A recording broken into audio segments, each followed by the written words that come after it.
Acting responsibly. There are times when leaders must rise above emotional pain and identify with the needs of the larger community. We see this illustrated in the life of David. Let me give you a little background before we look at the text. One of the results of David's sin was in his son Absalom. Absalom was a very handsome guy, beautiful hair.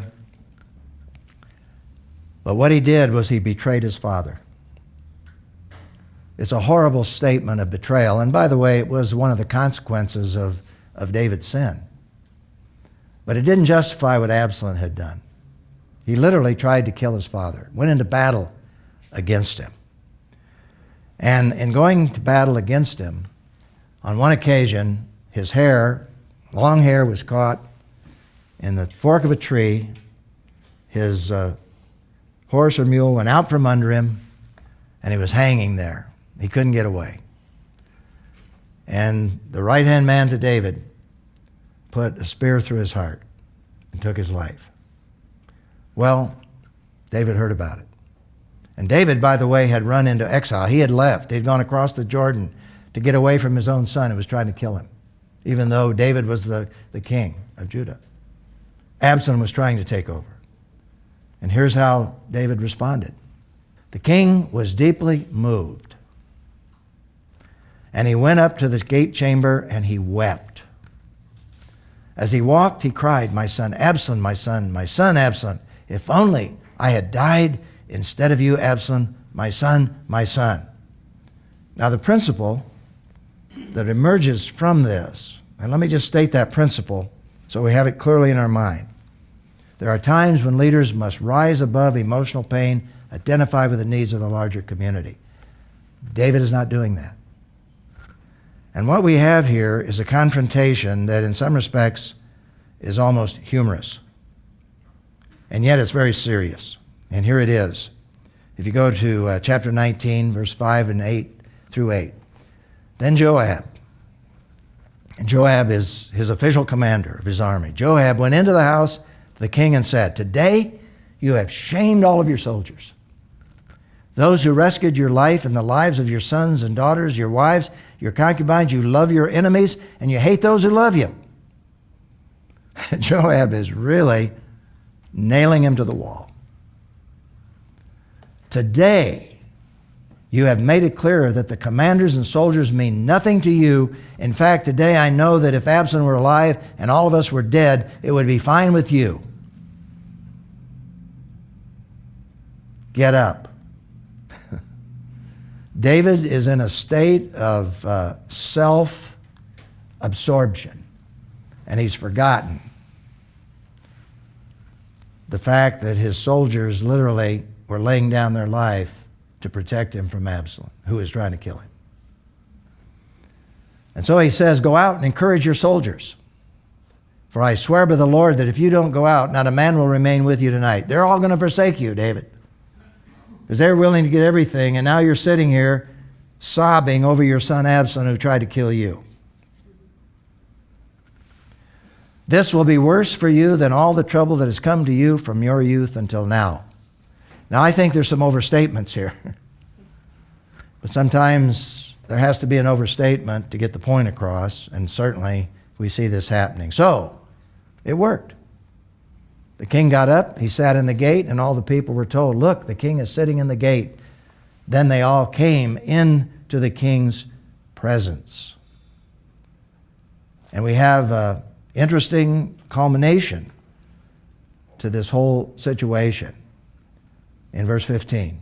"Then the king returned." Where? To Jerusalem. "When he arrived at the Jordan, Judah came to Gilgal. They were there to meet him, the people, to meet the king and escort him across the Jordan." What happened is he faced his responsibility. Now, I hope you see the relationship to the principle. The principle says there are times when leaders must rise above emotional pain and identify with the needs of the larger community. Was David experiencing emotional pain? Absolutely. But he was allowing it to control him as the king and lost sight totally of the people he was leading and who were willing to die for him.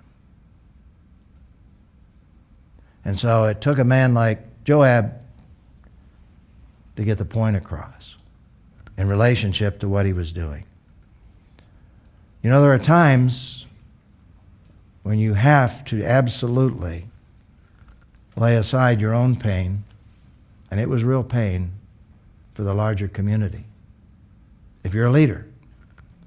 And Jesus illustrates that in a way that is beyond imagination. Where he was in the garden praying. We read in Matthew 26:42. Again, a second time he went away. He prayed, "My Father, if this cannot pass unless I drink it, your will be done." He died for the larger community. And what's that larger community? The world. All of us. He laid aside, as it were, his pain, or he faced his pain in order to give his life for all of us. And that's an incredible model. There's a question for reflection and response. We could spend a lot of time on this, but when should pastors and parents and employers and other leaders put the needs of others above their own? Well, basically, in most situations, if you're a leader. In most situations, there are times where you have to lay aside your own needs for the larger community. That is the price of leadership. Now, we can lose balance there. Paul illustrated that he was willing to give up his own needs many times in order to reach the larger community. Sometimes it was financial, sometimes it was physical, but he was committed and called to that leadership role. But at the same time, Paul really instructed, for example, fathers not to cause their children to become angry and be discouraged because you're neglecting them. So isn't it interesting in Scripture, you always have that balance. As pastors, there are times when we have to give up our own needs to meet the needs of others. We have to put others first. Now, we need to care for ourselves because we can get to the place where we can't care for others because we don't have any energy to do it, because we've neglected ourselves and our own health, our own spiritual life and our souls. And so we have to balance that. As parents, there's a proper balance. There will always be times as parents where we do have to meet the needs of others, or more corporate needs, where we'd rather be here in this situation with our children. But we've got to keep that in balance, because there are times when our children's needs must come first, regardless. And most people understand crisis situations. And most children, by the way, understand crisis situations when we explain it. I would say in my own life and ministry, my wife, even though I at times got off balance, but many, many times I know throughout my ministry she would say to the children, "Daddy really wishes he could be here. Really wishes he could be here. But somebody died. Somebody was in a car accident. Somebody's in the hospital.